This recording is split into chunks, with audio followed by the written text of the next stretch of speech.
All right, guess who is back in the headlines? He's trying so hard every day. You got to give him credit. Our old friend, well, part-time governor, now full-time Tweety Bird, full-time podcaster, and compulsive, obsessive Trump hater, Nutty Gavin Newsom himself. Apparently, the Democrats think that he might be the future of their party.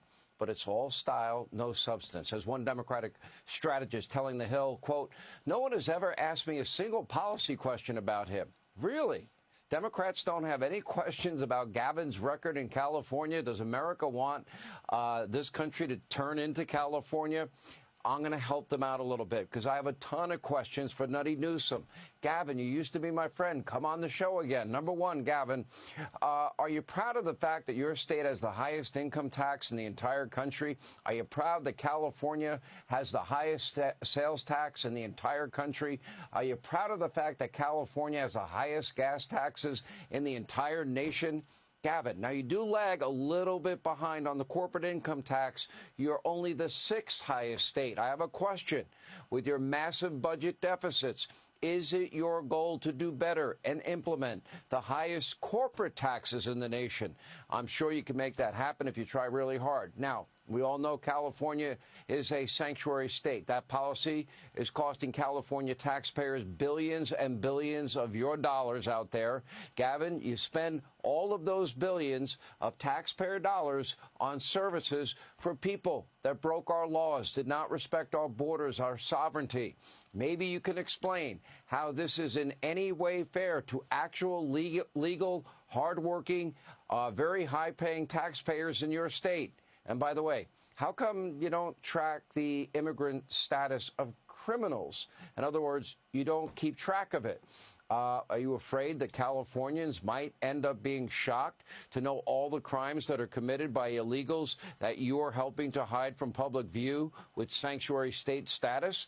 Now, we know illegals are committing crimes in California. We know the illegal immigrant truck driver that just killed 3 people in my free state of Florida got a CDL from your state.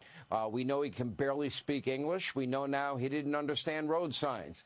Do you have anything to say, Gavin, to the families of the people that this guy killed? People of my state would like answers. And what about to the families that lost their homes in the Pacific Palisades in those fires earlier this year? Gavin, please tell the country, answer simple questions. Are wildfires and those Santa Ana winds, are they things that happen in California on a regular basis? You've been in office for decades. In other words, are they predictable events like hurricanes in Florida that governors need to be prepared for?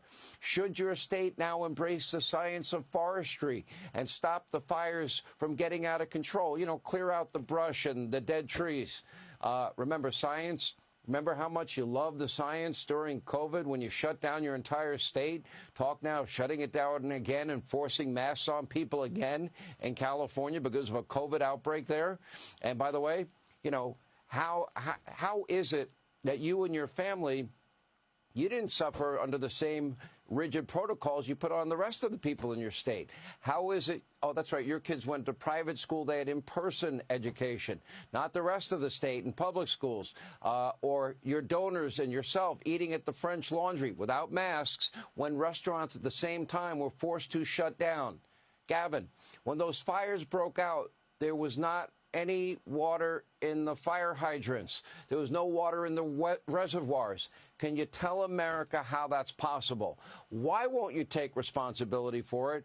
Why, when asked, did you blame local officials when you're the governor of the state? Doesn't the buck stop with you? And finally, Governor Tweety Bird, those fires were in January. It's now September. Why has next to nothing been rebuilt? Why are so few building permits being granted? And by the way, do you prefer Governor Podcast, Governor Tweety Bird, or Governor I Hate Donald Trump 24/7? We'll give you the choice. Now, Governor, after you answer these very simple questions, we have many more. Like whatever happened to your 10-year plan to end homelessness in California? It's not working. You released that, close to 20 years ago. Why does your state always have a giant budget deficit when you tax people to death? Why are so many people fleeing California for other states like Arizona, Nevada, Texas, my state of Florida? Also, with new COVID cases, are you planning more mandatory masking, vaccinations, and shutdowns of businesses?